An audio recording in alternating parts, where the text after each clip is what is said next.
नमस्कार साथियों, पाठशाला के इस डिजिटल मंच पे आप सभी का स्वागत है, अभिनंदन है। ठीक है, बिहार एस्टेट की जो एग्जाम की इंतजार था वो पूरा हो चुका है। बिहार एस्टेट का जो नोटिफिकेशन है, ठीक है, समाचार पत्रों में ऑफिशियली रूप से आपका जारी कर दिया गया है। ठीक है, आपका एस्टेट जो होता है, स्टेट आपका टीचर एलिजिबिलिटी टेस्ट होता है। ठीक है, जो आगामी टीआरई 4.0 और टीआरई 5.0 के लिए बहुत ज्यादा जरूरी है। तो यहाँ पे देखो, कंप्यूटर विज्ञान विषय के लिए जो नोटिफिकेशन है, ठीक है, सभी विषय के लिए नोटिफिकेशन जारी हो चुका है वैसे तो। ठीक है, जब हम यहाँ पर बात कर रहे हैं आपके कंप्यूटर विज्ञान से संबंधित कि कौन से विद्यार्थी आपका ये एग्जाम दे सकते हैं, देखो यहाँ पर ये अभी जैसे 11 शिक्षक बनने के लिए आपका टेट करना बहुत जरूरी होता है। और ये आगामी कोशिश की जा रही है कि टीआरई 4.0 और आगामी जो टीआरई 5.0 होगा उसके लिए यहां पर एस्टेट का एग्जाम होना है। तो यहाँ पे जिन विद्यार्थियों ने एस्टेट कर रखा है उन्हें वापस से करने की कोई भी आवश्यकता नहीं है। तो यहाँ पे देखो, इस वाले भाग में ये कंप्लीट नोटिफिकेशन है, अभी पत्राचार के माध्यम से एस्टेट का नोटिफिकेशन यहाँ पे जारी किया गया है। तो जिसमें अलग अलग जो विषय है उस विषय के आधार पर जानकारी उपलब्ध करा दी गई है। तो ये हम कहते हैं कि यहाँ पर वरिष्ठ के लिए जो आपके कंप्यूटर पार्ट आता है, ये कंप्यूटर साइंस का पार्ट है, जो आपके 226 नंबर का कोड जो आपका यहाँ पर दिया गया है वो आपका दिया गया है। बाकी यहाँ पर आयु वगैरह सभी चीजें आप सभी को पता है। एग्जाम का पैटर्न क्या रहने वाला है, एग्जाम का शुल्क क्या है, एग्जाम डेट के बारे में चर्चा कर लेते हैं कि बहुत सारे जने तो ये एग्जाम की डेट के बारे में पूछ रहे थे। तो डेट आपको यहाँ पे देखिए कि एस्टेट परीक्षा का जारी होगा नोटिफिकेशन। एस्टेट के अभ्यर्थी 11 से लेकर 19 सितंबर तक, ठीक है, हम कहते हैं कि फॉर्म भर सकेंगे, ज्यादा समय आपको नहीं मिलने वाला है। ठीक है, और आपके 4 से लेकर 25 अक्टूबर तक एग्जाम होंगे। टीआरई के एग्जाम डेट पहले ही दे चुके हैं, तो अगर आप पहले यहां पर एलिजिबल हैं तो यहां पर इसमें भर सकते हैं। तो सर, एलिजिबिलिटी क्राइटेरिया क्या है, तो हम कंप्यूटर साइंस के विद्यार्थियों के लिए बात कर लेते हैं कि कंप्यूटर साइंस के जो विद्यार्थी जो बीपीएससी के अंदर जो 11th और 12th क्लास के लिए जो कंप्यूटर विज्ञान की वैकेंसी आने वाली है, जिसका शॉर्ट नोटिफिकेशन तो जारी हो चुका है, कौन कौन दे सकते हैं। तो ये न्यूनतम 50% के साथ में निम्न विषय समूह में मान्यता प्राप्त विश्वविद्यालय से, ठीक है, डॉटेक आपका लेवल ए और किसी भी विषय।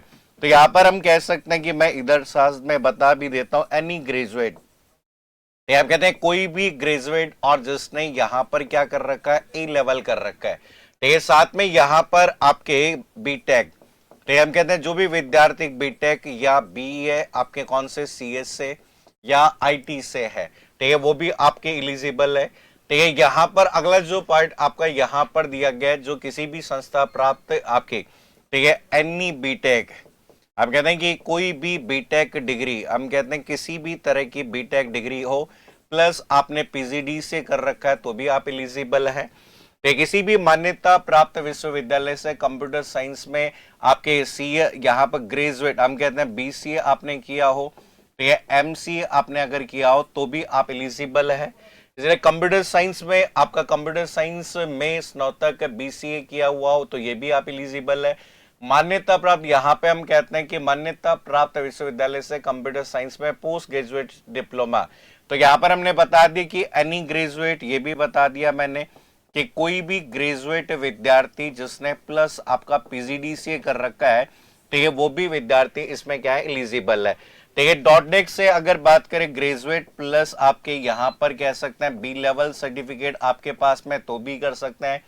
तो यहाँ पर आपके सी लेवल सर्टिफिकेट आपके पास में तो भी कर सकते हैं।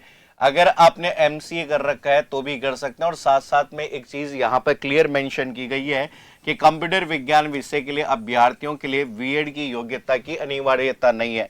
जैसा कि अदर स्टेट में भी आपके अदर चीजों में बीएड होता है, लेकिन यहाँ पर बीएड की अनिवार्यता यहाँ पे नहीं है।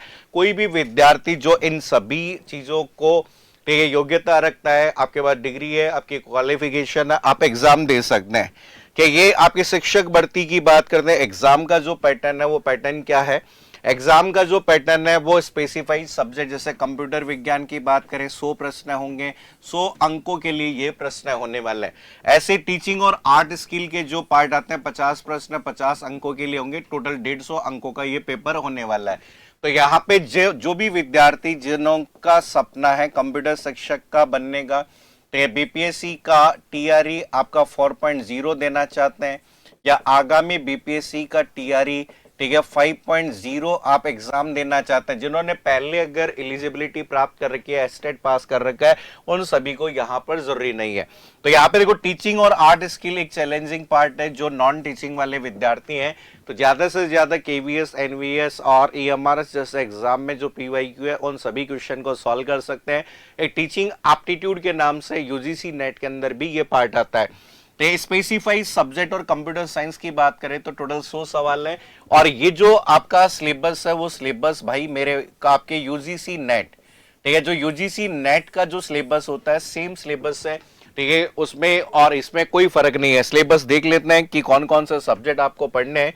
तो यहाँ पे देखो सिलेबस भी बहुत बड़ा सिलेबस है, हर किसी के झांसे में ना आए, ठीक है, यहाँ पर पूछ लें कि भाई एक बार यूजीसी नेट का सिलेबस आप करवा सकते हैं तो अगर बात करें कोई कोर्स खरीदे। और मैं तो कहता हूं कि जब तक आपकी तैयारी इस लेवल की ना हो तो यहाँ पर एस्टेट की तैयारी वैसे इतने कम समय में होना थोड़ा सा मुश्किल है।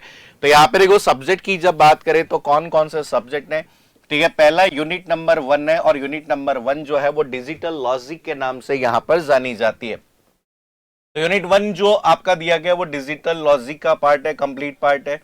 तो यूनिट नंबर 2 आपका यहाँ पे जो दिया गया कंप्यूटर ऑर्गेनाइजेशन और आर्किटेक्चर, सीओए के नाम से आता है, कंप्यूटर ऑर्गेनाइजेशन और आर्किटेक्चर, जिसमें पूरा डेटा रिप्रेजेंटेशन है, डिफरेंट कोड के बारे में है, ठीक है, माइक्रो कंप्यूटर के बारे में दिया गया, यूनिवर्सल लॉजिक गेट के बारे में, और ये सभी जो पार्ट आपके आते हैं।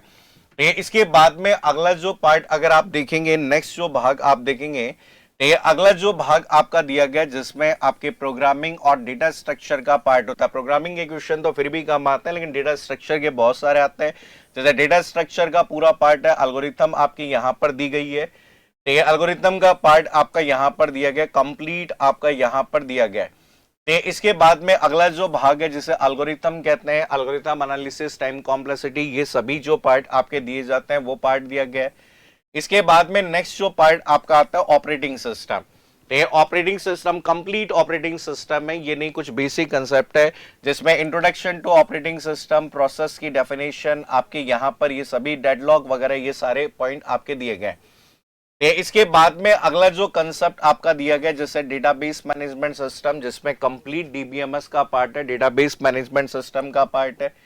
इसके बाद में अगला जो भाग आता है जिसे कंप्यूटर नेटवर्क कहते हैं, कंप्यूटर नेटवर्क के कंप्लीट कंसेप्ट, कंप्लीट डिटेल में सभी लेयर्स के बारे में, सभी मॉडल्स के बारे में पार्ट दिया गया है। कंप्यूटर नेटवर्क के बाद में अगला जो भाग आपका आता है जिसे software engineering, complete software engineering आपके आती है, जिसमें थ्योरेटिकल और एडवांस कंसेप्ट आपके सभी कंसेप्ट पूछे जाते हैं। इसके बाद में देखिए अगला जो पार्ट आता है जिसे ऑब्जेक्ट ओरिएंटेड प्रोग्रामिंग कहते हैं, और उप्स के जितने भी कंसेप्ट होते हैं उन सभी के बारे में है। लेकिन नेक्स्ट देखिए अगला जो भाग आपका यहाँ पर आता है जिसे वेब बेस्ड एप्लीकेशन डेवलपमेंट कहते हैं, तो जिसमें इंटरनेट के बेसिक वेब डेवलपमेंट, ये नोड आपका jot, JS, jet, HTML, CSS, jQuery, JavaScript, HTTP, ये सभी जो पार्ट आपका यहाँ पर आता है वो दिया गया है। ये अगला जो आपका एक मैथमेटिकल सब्जेक्ट है जिसे थ्योरी ऑफ कंप्यूटेशन कहते हैं, एक थोड़ा सा टफ सब्जेक्ट आपके लोगों के लिए पड़ता है, बाकी अगर बात करें जो लोग पढ़ रहे हैं उनके लिए कोई ज्यादा टफ नहीं है। नेक्स्ट है इंटरनेट ऑफ थिंग्स।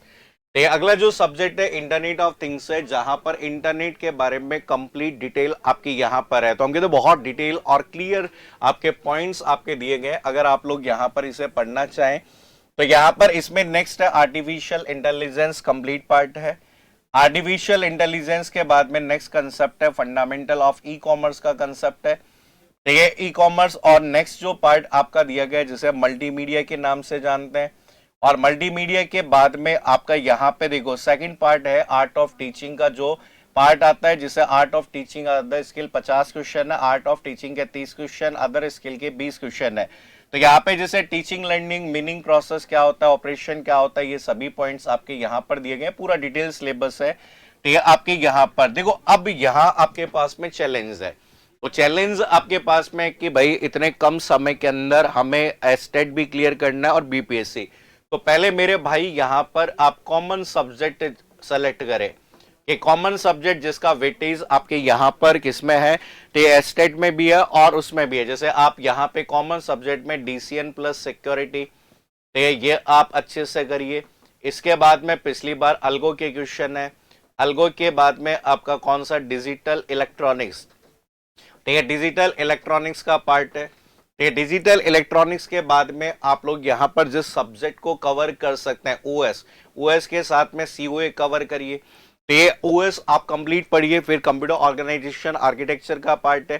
तो जो सब्जेक्ट आप पहले कवर करने जिनका वेटेज आपका यहां पर ज्यादा है, जो पिछली बार भी है, तो इनसे क्या होगा कि आपका, जैसे हम कहते हैं कि छोड़ सकते हैं, जैसे टीओसी के कोई बहुत ज्यादा क्वेश्चन आपके नहीं आते हैं, ठीक है, टीओसी बहुत ज्यादा नहीं है, सी लैंग्वेज के कोई क्वेश्चन बहुत ज्यादा यहां पर नहीं पूछे जाते हैं।